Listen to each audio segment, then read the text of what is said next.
8वी विषय भूगोल धडा 9वा नकाशा प्रमाण। मुलांनो, भूगोलाच्या अभ्यासात नकाशा हे एक अत्यंत महत्त्वाचे साधन असते। आपल्याकडे अनेक प्रकारचे नकाशे उपलब्ध असतात। जगाचा, देशाचा, राज्याचा, जिल्ह्याचा, तालुक्याचा, गावाचा तसेच एखाद्या विशिष्ट खंडाचा असे अनेक प्रकारचे नकाशे आपण विविध कारणांसाठी वापरतो। ज्यावेळी पृथ्वीचा बराच भाग लोकांना अज्ञात होता, त्यावेळी ज्या दर्यावर्दी लोकांनी समुद्र प्रवास केला आणि जे नकाशे तयार केले त्यांचा उपयोग करून अनेक खंडांचे शोध इतर प्रवाशांना लावता आले। यावरून लक्षात येते की भौगोलिक गोष्टींचा अभ्यास करण्यासाठी नकाशे खूप आवश्यक असतात। तुम्ही जगाचा नकाशा पाहिल्यानंतर तुमच्या लक्षात आले असेल की आपली पृथ्वी एवढी मोठी आहे, परंतु नकाशात ती अगदी छोटी दाखवली जाते। हे कसे काय बरे होत असेल? तर हे नकाशा प्रमाणामुळे शक्य होते। आता हे नकाशा प्रमाण म्हणजे काय याची सविस्तर माहिती आपण या पाठात पाहणार आहोत। सांगा पाहू। मुलांनो, ही 2 चित्रे पहा, त्यांचे बारकाईने निरीक्षण करा व माझ्या प्रश्नांची उत्तरे द्या। चित्रकाराने हातात विशिष्ट पद्धतीने पेन्सिल धरण्याचा उद्देश काय असावा? चित्र व्यवस्थित प्रमाणबद्ध काढता यावे यासाठी चित्रकाराने हातात विशिष्ट पद्धतीने पेन्सिल धरली असावी। तो जिथे उभा आहे तिथून झोपडीची उंची किती दिसते आहे ते तो पेन्सिलीच्या सहाय्याने ठरवतो आहे। बरोबर। मग एवढे मोठे निसर्गदृश्य कागदावर कसे घेतले असेल? मोठ्या प्रदेशाचे निसर्गदृश्य योग्य प्रमाणात कमी करून कागदावर घेतले असेल। छान। जगातील सर्व देश एकाच नकाशाद्वारे पाहणे कसे शक्य झाले असेल? नकाशात प्रमाणाचा वापर केल्यामुळे जगातील सर्व देश एकाच नकाशाद्वारे पाहणे शक्य झाले। उत्तम। मग या दोन्ही चित्रातील समान दुवा कोणता? दोन्ही चित्रात जमिनीवरील प्रत्यक्ष अंतर योग्य प्रमाणात कमी करून चित्रात दाखविले आहे। अगदी बरोबर उत्तरे दिलीत तुम्ही। आता त्याचे भौगोलिक स्पष्टीकरण आपण पाहू। भौगोलिक स्पष्टीकरण। मुलांनो, पहिल्या चित्रात चित्रकार चित्र काढण्यासाठी प्रथम पेन्सिलीने समोरील दृश्याचे अंदाजे प्रमाण घेतो। त्यानंतर त्या दृश्याचा आराखडा कागदावर काढून घेतो। पेन्सिलच्या सहाय्याने तयार केलेला हा आराखडा योग्य आहे असे लक्षात आल्यानंतर त्यात रंग भरले जातात। चित्र प्रमाणबद्ध येण्यासाठी चित्रकार पेन्सिल हातात तशी पकडून माप घेत असतो। नकाशे तयार करण्यासाठी सर्वप्रथम ज्या भूभागाचा नकाशा तयार करायचा असेल त्या भूभागाचे सर्वेक्षण केले जाते। म्हणजे त्या भागाची पाहणी करून त्याची उंची, क्षेत्रफळ तसेच इतर काही भौगोलिक घटक यांची प्रत्यक्ष माहिती घेतली जाते। असे करीत असताना विशिष्ट प्रकारे प्रमाण निश्चित केले जाते। निश्चित केलेल्या प्रमाणानुसार आराखडे तयार करून त्याच्या आधारे पृथ्वी किंवा तिच्या एखाद्या भागाचा नकाशा तयार केला जातो। करून पहा। मुलांनो, या ठिकाणी आपण एक प्रयोग करून पाहू। या आपल्या वर्गाच्या भिंतीवर जमिनीपासून वर 180 सेंटीमीटर पर्यंत खुणा करून घेतलेल्या आहेत। आता आपण आपल्या वर्गातील विघ्नेश, रिया, सनी, आर्या व हितेश या 5 विद्यार्थ्यांची या ठिकाणी उंची मोजणार आहोत आणि त्याची नोंद करणार आहोत। या 5 विद्यार्थ्यांचा या ठिकाणी उभा राहून आपण काल फोटो काढला होता, ते छायाचित्रही आपण आपल्या सोबत ठेवणार आहोत। आता आपण या 5 मुलांची प्रत्यक्ष व छायाचित्रातील उंची मोजून ती पुढील तक्त्यात भरून त्यांचे गुणोत्तर काढणार आहोत। या तक्त्यावरून तुम्हाला प्रत्यक्ष उंची व छायाचित्रातील उंची यातील फरक लक्षात आला असेल। यावरून तुमच्या असेही लक्षात आले असेल की प्रत्येकाची उंची ही एकाच प्रमाणात छायाचित्रात कमी झालेली दिसते। नकाशा प्रमाणाबाबतही असेच होते। भौगोलिक स्पष्टीकरण नकाशा प्रमाण। नकाशा प्रमाण हे नकाशाचे महत्त्वाचे अंग आहे। आपण संपूर्ण पृथ्वीची किंवा पृथ्वीच्या ठराविक भागांची माहिती पृथ्वी गोल किंवा नकाशांच्या सहाय्याने घेऊ शकतो। जमिनीवरील प्रत्यक्ष अंतरे कागदावर घेण्यासाठी लहान प्रमाणात रूपांतरित करावी लागतात। त्यासाठी भूमिती व गणिती पद्धतींचा वापर केला जातो। त्यासाठी नकाशा प्रमाण या अंगाचा उपयोग होतो। नकाशाप्रमाण नकाशात दर्शविणे आवश्यक असते. नकाशाप्रमाणामुळे नकाशात दर्शविलेल्या कोणत्याही दोन बिंदूमधील जमिनीवरील प्रत्यक्ष अंतर किती असेल याचा योग्य प्रकारे अंदाज बांधता येतो. नकाशाप्रमाणात डावी बाजू नकाशावरील अंतर तर उजवी बाजू जमिनीवरील अंतर दाखवते. उदाहरणार्थ 1 सेंटीमीटर बरोबर 10 किलोमीटर या नकाशाप्रमाणातील उजव्या बाजूला असलेले 10 किलोमीटर हे प्रत्यक्ष जमिनीवरील अंतर दाखवते. नकाशाप्रमाणाची माहिती आपण पुढे नीट समजून घेऊ. सांगा पाहू. मुलांनो, समोर तुम्हाला एक आराखडा दाखवला आहे. यात पिंपळगाव, नांदगाव, बोरगाव अशी गावे दिसत आहेत. तसेच अशा खुणेने उत्तर दिशा दर्शविली आहे. तसेच उजव्या कोपऱ्यात 1 सेंटीमीटर बरोबर 10 किलोमीटर असे प्रमाण दिले आहे. तर मुलांनो, या आराखड्यात काही मोकळे चौकोनही दिले आहेत. त्यात तुम्हाला पुढील प्रश्नांची उत्तरे लिहायची आहेत. पिंपळगाव, नांदगाव, बोरगाव ही 3 गावे साहिल, मिनल, प्रज्ञा यांची आहेत. यातील कोणते गाव कोणाचे आहे तुम्हाला शोधायचे आहे. साहिल आणि मिनल या दोघांच्या गावांमधील प्रत्यक्ष अंतर 50 किलोमीटर आहे. मिनल आणि प्रज्ञा यांच्या गावातील अंतर 20 किलोमीटर आहे आणि साहिल व प्रज्ञा यांच्या गावातील अंतर 60 किलोमीटर आहे. आता मुलांनो, आपण नकाशातील अंतर मोजून व प्रत्यक्ष जमिनीवरील अंतर लक्षात घेऊन कोणते गाव कोणाचे आहे ते शोधून काढू. प्रथम आपण साहिल आणि मिनल यांच्या गावाबद्दलची माहिती घेऊ. साहिल आणि मिनल यांच्या गावातील प्रत्यक्ष अंतर 50 किलोमीटर आहे. म्हणजेच नकाशात ते 5 सेंटीमीटर असेल. पिंपळगाव ते नांदगाव यांच्यातील अंतर 50 किलोमीटर आहे. मिनल आणि प्रज्ञा यांच्या गावातील अंतर 20 किलोमीटर आहे. म्हणजे नकाशा ते 2 सेंटीमीटर असेल. हे अंतर नांदगाव ते बोरगाव या गावातील आहे. तर साहिल व प्रज्ञा यांच्या गावातील अंतर 60 किलोमीटर आहे. ते नकाशात 6 सेंटीमीटर असेल. हे अंतर बोरगाव ते पिंपळगाव या गावातील आहे. म्हणून पिंपळगाव साहिलचे, नांदगाव मिनलचे व बोरगाव प्रज्ञाचे गाव असेल. भौगोलिक स्पष्टीकरण.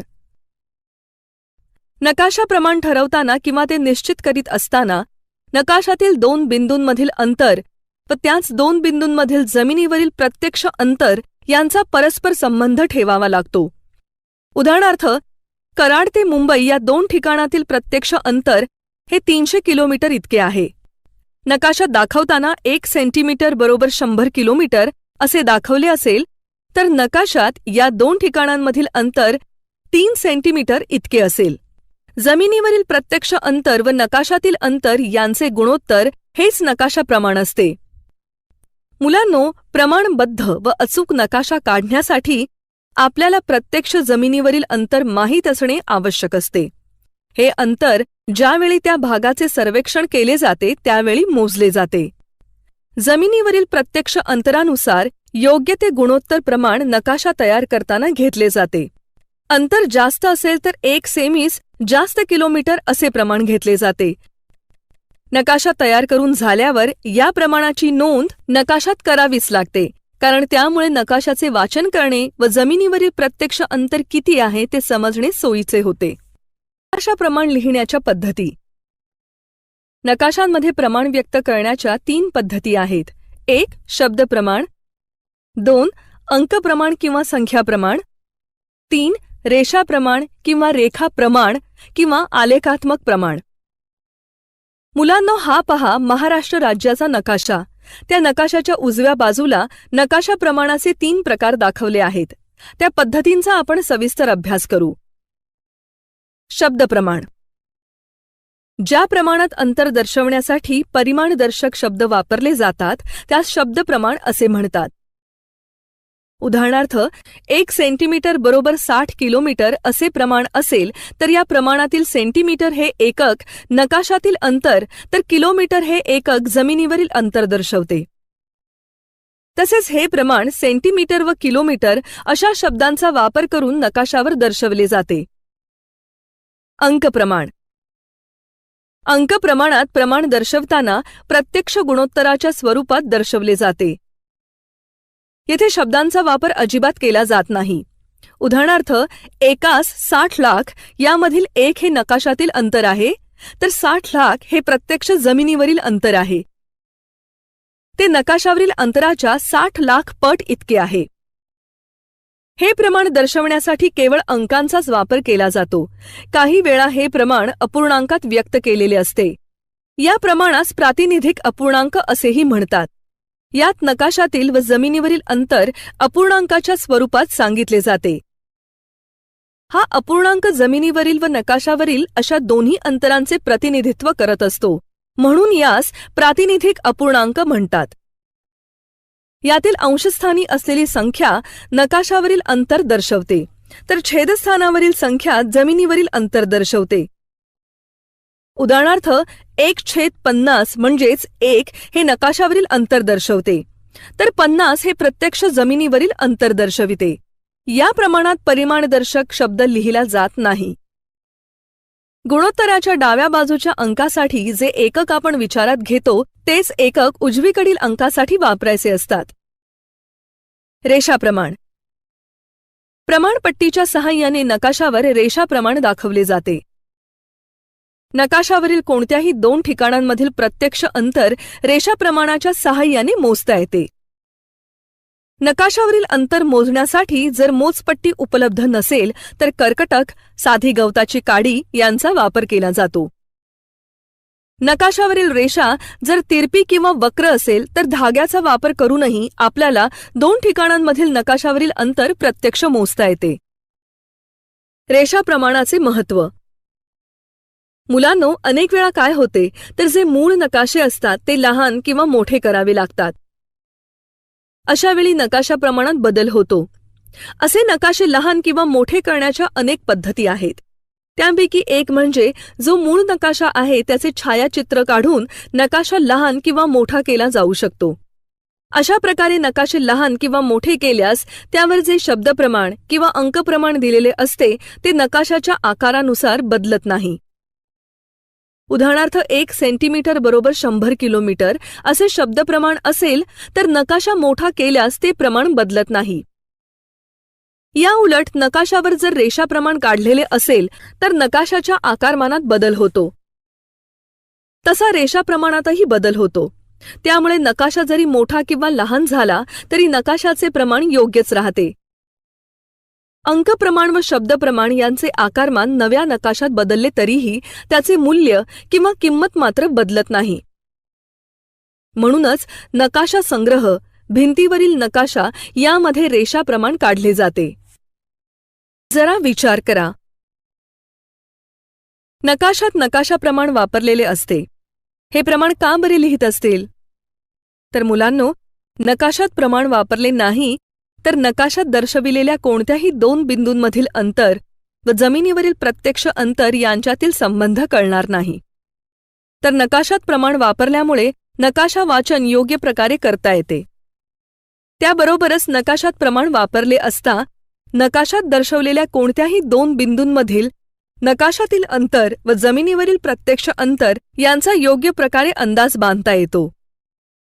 नकाशा प्रमाणाच्या बाबतीत लक्षात ठेवण्यासारखी गोष्ट म्हणजे नकाशावर प्रमाण लिहित असताना डावी बाजू ही नकाशावरील अंतर दर्शवते, तर उजवी बाजू ही जमिनीवरील अंतर दर्शवते.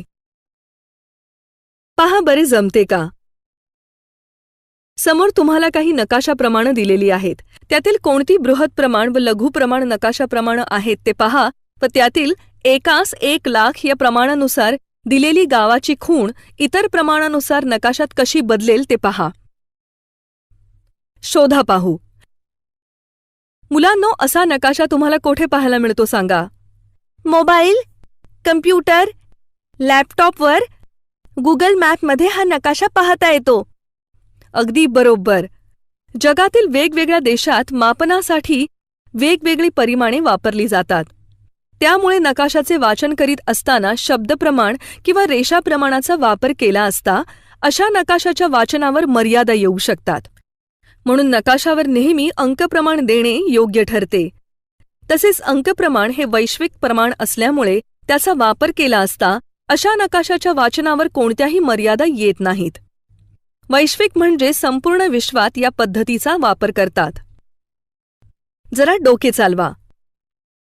मुलांनो, पुढे अ आणि ब ही 2 ठिकाणे दाखवली आहेत. अ आणि ब या 2 ठिकाणांमधील प्रत्यक्ष अंतर 500 किलोमीटर आहे. अ हे ठिकाण ब च्या बरोबर पश्चिमेस आहे. त्याचे रेषाप्रमाण पुढे दिले आहे. तर मुलांनो, समोरच्या चौकटीत आपण योग्य प्रमाण घेऊन ती 2 ठिकाणे दाखवू व त्यांना नावे देऊ. तसेच त्यांचे शब्दप्रमाण व अंकप्रमाणही लिहू. रेषाप्रमाणावरून आपल्या लक्षात येते की जमिनीवरील 50 किलोमीटर अंतर दाखवण्यासाठी नकाशावर 1 सेंटीमीटर अंतर दर्शविले आहे. म्हणून 500 किलोमीटर अंतरासाठी आपल्याला 10 सेंटीमीटर अंतर घ्यावे लागेल. शब्दप्रमाण बरोबर 1 सेंटीमीटर बरोबर 50 किलोमीटर. अंकप्रमाण बरोबर 1 50 असे सांगता येईल.